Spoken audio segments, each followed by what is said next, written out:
اما یبلغن عندک الکبر احدہما او کلاہما، اگر ان میں سے کوئی ایک یا دونوں تمہارے پاس بڑھاپے کی عمر کو پہنچ ہی جائیں، اما یبلغن عندک تمہارے پاس پہنچ جائیں اگر ان میں سے احدہما ان میں سے کوئی ایک او کلاہما یا دونوں، تو اب دیکھیے احکام کیا ہیں بوڑھے والدین۔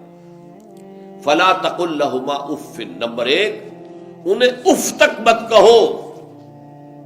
اف کیا ہے؟ بڑی چھوٹی سی شے، کوئی حقارت آمیز شے، ناخن جو تراش دیے جاتے ہیں ان کو بھی اف کہتے ہیں۔ اتنی سی چھوٹی بات بھی ان سے نہ کہو کہ ان کی گستاخی جو ہے اس درجے میں ہو رہی ہو، جیسے کہ یہ تراشے ہوئے ناخن ہے، اس درجے میں بھی کوئی گستاخی ان کے سامنے نہ کرو۔ فلا تقل لہما اف، اف ہے آپ پر۔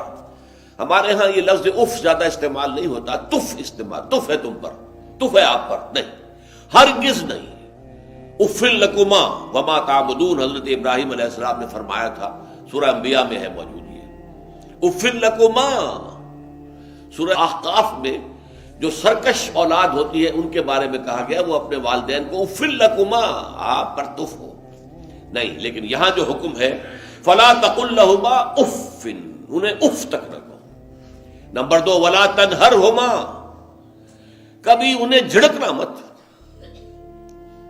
اما السائل فلا تنہر، سورۃ الضحیٰ جو ہے اس کی جو آخری آیت ہے، تو کسی کو جھڑک دینا، کسی سائل کو جھڑکنا نہیں ہے۔ اگر نہیں کوئی دے سکتے تو آپ شرافت کے ساتھ اسے معذرت کر لیں، بس اللہ اللہ خیر صلی اللہ بھی معاف کیجئے، بس جھڑکو مت۔ ولا تنہرہما، نمبر تین وَقُلْ لَهُمَا قَوْلًا كَرِيمًا، ان کے ساتھ گفتگو کرو بڑے ادب کے ساتھ، ان کا احترام ملحوظ رکھتے ہوئے بات کرو، لیکن یہ ہے کہ اس کے اندر احترام ملحوظ ہونا چاہیے، ادب ملحوظ رہنا چاہیے، ایسا نہ ہو کہ ان کے دل کو ٹھیس لگے۔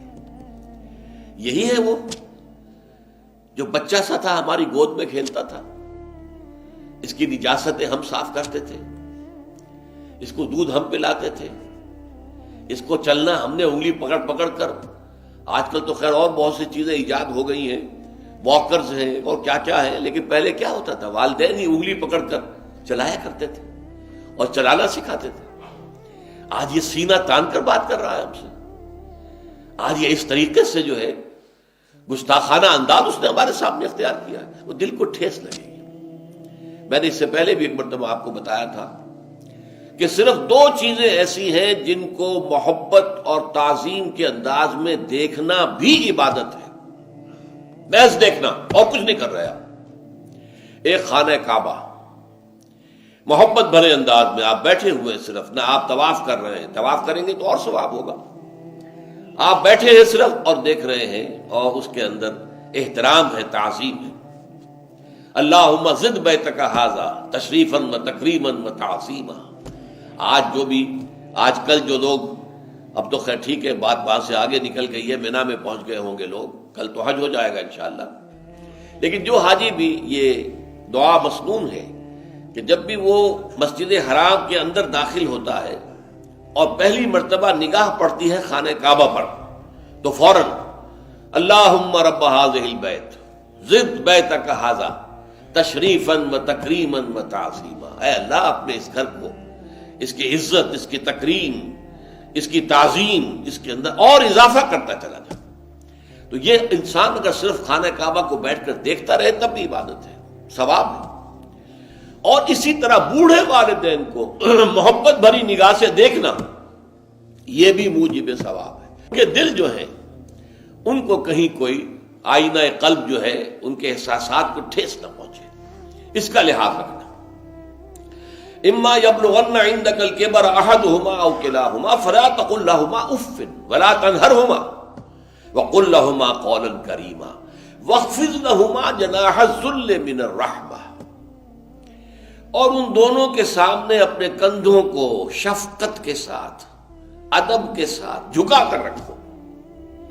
یہ جو ابھی میں نے چند الفاظ کہے تھے کہ سینہ تان کر بات کرنا، یہ ایک انداز ہوتا ہے بات کرنے کا۔ ایک یہ ہے کہ آپ بات کر رہے ہیں والدین سے، والدہ سے، والد سے، لیکن جھکے ہوئے، کندھے جھکائے ہوئے۔ اب یہ بھی دو ہی باتیں ہیں یا والدین کے سامنے کندھے جھکانے ہیں، یا پھر حضور سے کہا گیا ہے اے نبی آپ اہل ایمان کے لیے وخفض جناحک للمؤمنین، یہ مومن جو ایمان لائے ہیں ہمارے نیک بندے ہم پر، چاہے وہ غریب ہے، فقیر ہے، چاہے وہ غلام ہے، مسکین ہے، آپ اپنے کندھے ان کے سامنے جھکائیے۔ یہ بہت بڑی بات ہے جو کہی گئی ہے محمد الرسول اللہ صلی اللہ علیہ وسلم سے۔ آپ ان کے سامنے وخفض جناحک للمؤمنین، اہل ایمان کے لیے اپنے کندھے جھکائیے، جھکا کر رکھیے، ان کا احترام کیجیے۔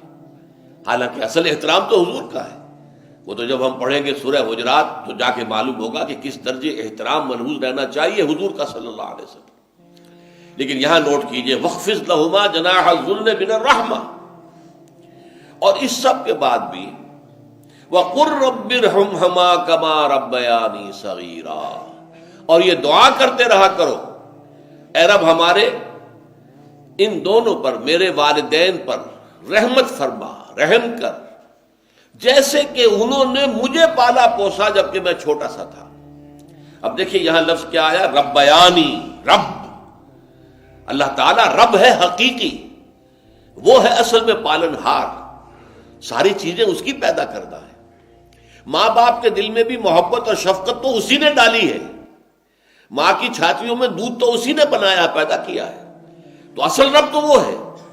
لیکن اس کی ربوبیت کا ظہور جو ہو رہا ہے عالم واقعہ میں، عالم مادی میں، وہ والدین کی ربوبیت ہے۔ والدین پال رہے ہیں، پوس رہے ہیں، اپنی راتوں کی نیندیں حرام کرتے ہیں، بچے کو تکلیف ہے تو والدین نہیں سو سکتے، کوئی اور معاملہ ہے تو اس ظاہر بات ہے کہ ان کا آرام چین بالکل حرام ہو جاتا۔ یہ ہے در حقیقت۔ اب ان کا بدلہ کیا چکا سکتا ہے آدمی؟ میں نے بار عرض کیا ہے کہ شکر جو ہے وہ شکر کا تقاضا یہ ہے کہ انسان حق ادا کرنے کی کوشش کرے۔ حل جزاء الاحسان الا الاحسان، کسی نے آپ کے ساتھ بھلائی کی ہے تو آپ کو بھی اس کے ساتھ بھلائی کرنی چاہیے۔ لیکن والدین نے جو بھلائی تمہارے ساتھ کی ہے تم اس کا بدلہ کیا دے سکتے ہو؟ اگر تم نے ان کے بڑھاپے میں خبر گیری کر بھی لی تب بھی وہ بدلہ نہیں ہو سکتا کہ جو انہوں نے تمہارے وجود میں آنے اور تمہارے لیے جو مشقتیں جھیلی ہیں، جو ایثار کیا ہے، جو قربانیاں دی ہیں تمہیں پالنے پوسنے کی، اس کا بدلہ نہیں ہو سکتا۔ اس کا بدلہ ایک ہی ہے، اور وہ کیا ہے؟ اللہ سے دعا کیا کرو وَقُلْ رَبِّ ارْحَمْهُمَا كَمَا رَبَّيَانِي صَغِيرًا، پروردگار ان دونوں پر رحم فرما، رحمت نازل فرما، ان کی مغفرت فرما، ان کے درجات بلند کر، ان کی غلطیوں سے درگزر فرما، ان کے گناہوں کو بخش دے، ان کی غلطیوں سے چشم پوشی اختیار فرما پروردگار۔ اور یہ در حقیقت میں تجھ سے درخواست کیوں کر رہا ہوں کہ مجھ پر ان کے احسان کا بہت بڑا بوجھ ہے، ان کے احسانات کا بدلہ میں نہیں چکا سکتا۔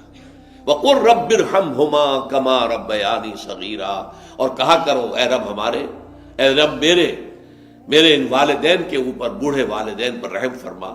اور ظاہر بات ہے کہ یہ سلسلہ جو ہے یہ صرف زندگی کا نہیں ہے، ان کے انتقال کے بعد بھی رب ارحمہما کما ربیانی صغیرا، رب اغفر لی ولوالدی وارحمہما کما ربیانی صغیرا، یہ آپ کی نمازوں کے ساتھ دعاؤں میں مستقل دعا ہو جانی چاہیے کہ اے پروردگار مجھے بھی بخشش فرما دے، مجھے بھی بخش دیجو، اور پھر میرے والدین کو بھی بخش دیجو، اور ان پر رحمت نازل کیجو جیسے کہ اس نے مجھے پالا پوسا تھا جبکہ میں چھوٹا سا تھا۔ وَقُلْ رَبِّ ارْحَمْهُمَا كَمَا رَبَّيَانِي صَغِيرًا۔ ابھی اس مضمون کا ایک اہم حصہ باقی ہے، اور وہ کیا ہے کہ والدین میں سے والدہ کا مقام جو ہے وہ 3 گنا زیادہ ہے۔ اس پر انشاءاللہ تعالی اب اگلی نشست میں گفتگو ہوگی۔ اقول قولی ھذا واستغفر اللہ لی ولکم ولسائر المسلمین